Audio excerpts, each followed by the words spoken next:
Hey everybody, it's dethaddr at the Death Shop. We're in a very busy Mon Ami Gabi's in the Paris. This is what I'm going to be tackling this morning for breakfast. Eggs Florentine. Now, I'm not exactly big on hollandaise and I'm not really big on runny eggs either.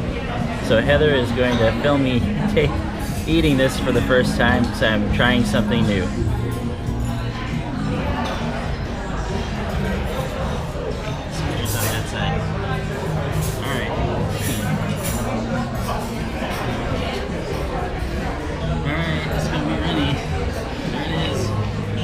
Yolks. I better get some of this in there too. Otherwise I'm really not going to like this.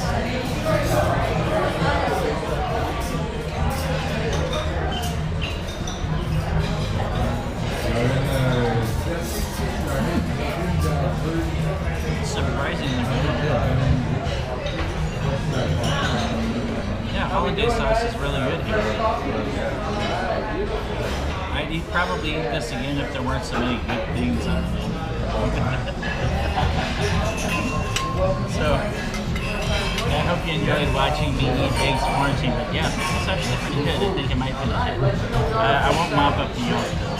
The runny yolks are definitely not my favorite. Anyway, catch you all later. Have a good day.